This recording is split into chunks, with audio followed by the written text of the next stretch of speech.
শুধুমাত্র দুধ দিয়ে কত সুন্দর চিজটা বানিয়েছি দেখুন,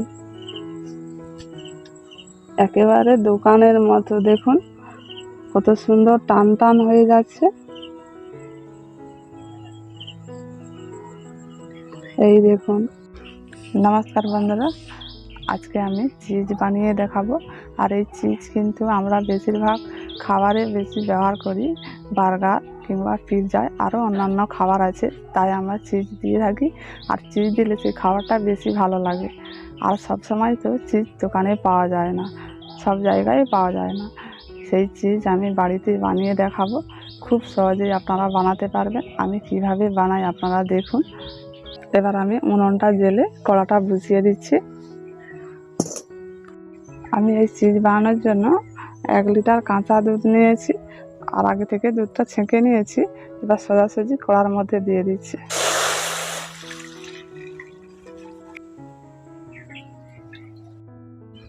এই যে দুধটা আমি নিয়েছি, এটা গরুর দুধ নিয়েছি।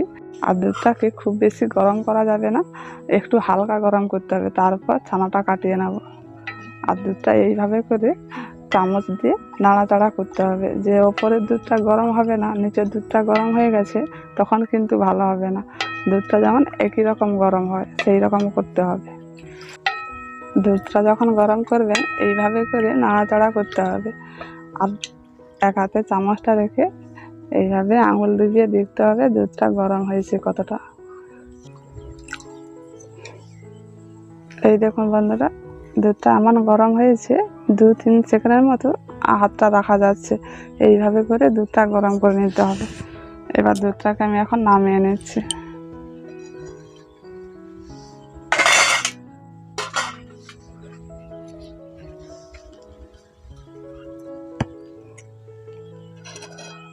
এবার এর মধ্যে আমি ভিনেগার দিয়ে দিচ্ছি, অল্প অল্প করে দিচ্ছি। আর ভিনেগার দিয়ে এইটা কাটালে ভালো, আর না থাকলে লেবুর রসও দিতে পারেন। এইভাবে করে দুধটাকে নাড়াচাড়া করতে হবে, তাহলে কিন্তু আপসে কেটে যাবে। এই দেখুন বন্ধুরা, কত সুন্দর কেটে গেছে দেখুন।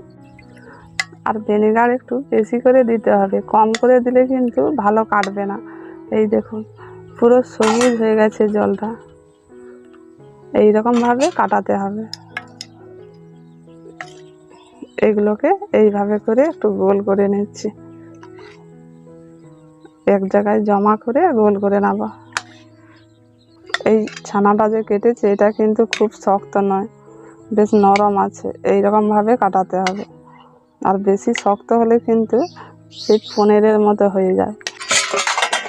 এবার এটা হাত দিয়ে আস্তে আস্তে করে আমি এখন গোল করে নেব।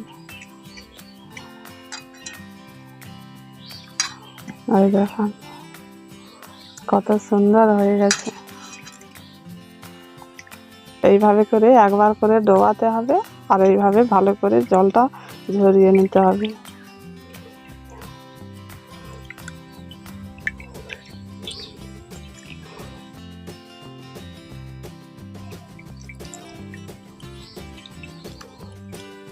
এইরকম চেপে চেপে জলটা ভালো করে একটু ঝরিয়ে নিয়েছি। এবার এটাকে বরফ জলের মধ্যে আমি এখন ডুবিয়ে রাখবো। এই দেখুন বরফগুলো ভেসে আছে, এইরকম ঠান্ডা জলে 2-3 মিনিটের মতো রাখতে হবে।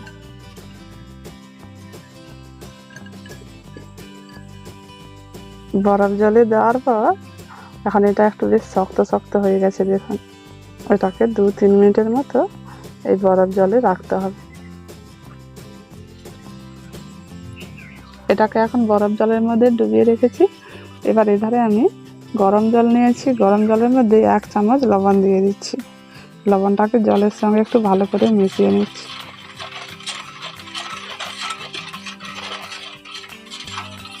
এই যে লবণটা আমি দিয়েছি, এই লবণটা ভাজা লবণ, তাই একটু লাল হয়ে গেছে। এখন 2-3 মিনিটের মতো হয়ে গেছে। এবার আমি আস্তে আস্তে করে এটাকে তুলে ভালো করে জলটা ঝরিয়ে নিচ্ছি। এখন বেশ শক্ত শক্ত হয়ে গেছে। এইভাবে করে ভালো করে জলটাকে নিচুড়ে বার করে নিতে হবে। এই জলের মধ্যে দেখুন কতটা সাদা অংশ বেরিয়েছে। এবার এটাকে এই গরম জলের মধ্যে এইভাবে করে একটু ভালো করে ধুয়ে নিচ্ছি। একে বেশিক্ষণ ডুবিয়ে রাখা চলবে না, তাহলে কিন্তু নরম হয়ে যাবে, তখন ভেঙে যাবে। একটু এইভাবে করে ডোবাতে হবে আর এইভাবে করে জলটা নিচুড়ে বার করে নিতে হবে।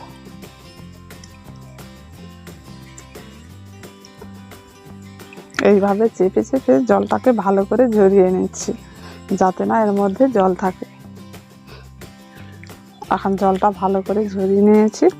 এবার এটাকে আমি এখন চিক নিয়েছি, এই চিকের মধ্যে রেখে ভালো করে বেঁধে রাখবো।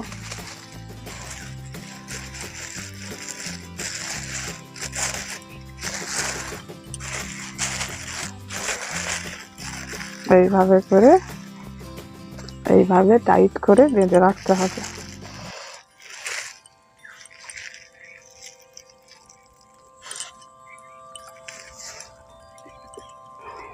এই দেখুন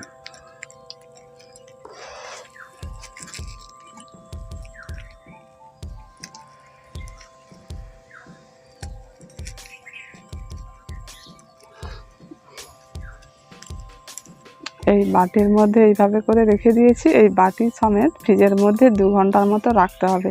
আর ডিপ ফ্রিজে রাখলে হবে না, এমনি ফ্রিজে রাখতে হবে। 2 ঘন্টা পর চিজটাকে বের করে নিয়ে এসেছি। এখন চিজ থেকে চিজটাকে আস্তে আস্তে করে বের করে নেব।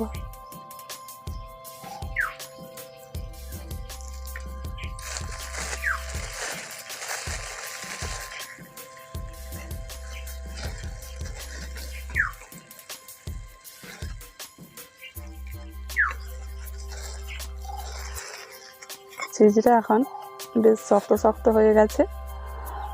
দেখুন চিজটা কেমন হয়েছে।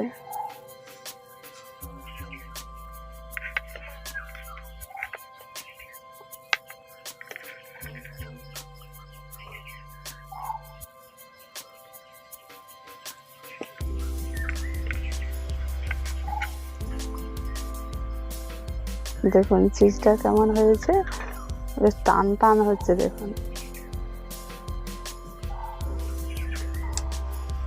এই দেখুন কত সুন্দর হয়েছে। এটা যে কোনো খাবারের মধ্যে দিলে আরও কিন্তু টান হয়ে যাবে।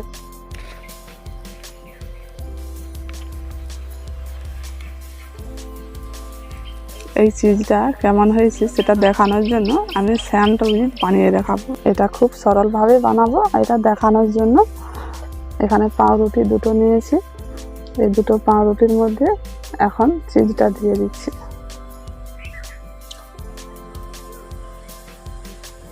আপনারা এইভাবে করেও দিতে পারেন আর গ্রেট করেও দিতে পারেন।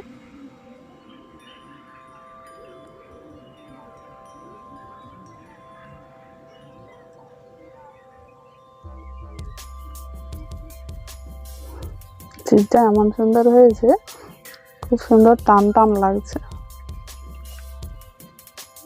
অল্প করে গাজর কুচি দিয়ে দিচ্ছি, শসা কুচি অল্প করে দিচ্ছি, পেঁয়াজ কুচি অল্প করে, একটা পাউরুটি এবার এর উপরে এইভাবে করে চাপিয়ে দিচ্ছি। এবার এই পাউরুটিগুলোকে এখন সেঁকে নেব। এখন গরম তাওয়ার মধ্যে স্যান্ডউইচগুলো দিয়ে দিচ্ছি। তেল না দিয়ে এগুলোকে একটু ভালো করে সেঁকে নেব।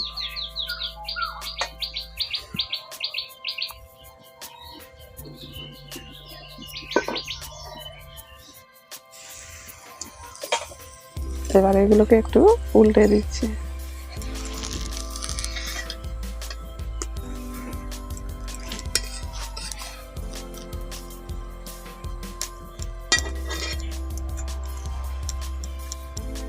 এর মধ্যে এখন অল্প করে একটু সাদা তেল দিয়ে দিচ্ছি।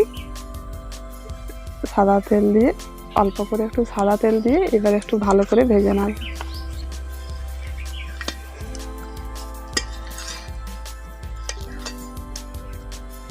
এই দেখুন চিজটা কত সুন্দর গলে গেছে, ধার থেকে বোঝা যাচ্ছে।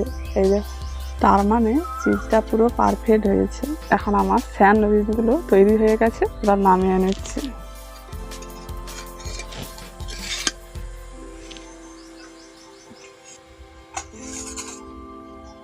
এবার দেখুন চিজটা কেমন হয়েছে।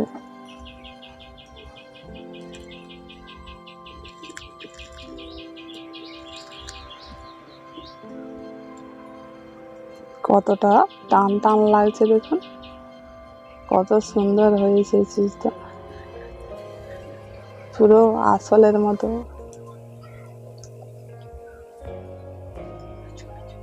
এই চিজটা পুরো দোকানের মতো হয়েছে। আর এই রকম চিজ কিন্তু সবাই খোঁজে, আর এই চিজ সব কিছু খাবারে ব্যবহার করা হয়। আর এইভাবে করে বাড়িতে খুব সহজেই বানিয়ে দেখবেন। যদি ভালো লেগে থাকে একটি লাইক করে দেবেন আর কমেন্ট করে জানাবেন কেমন হয়েছে।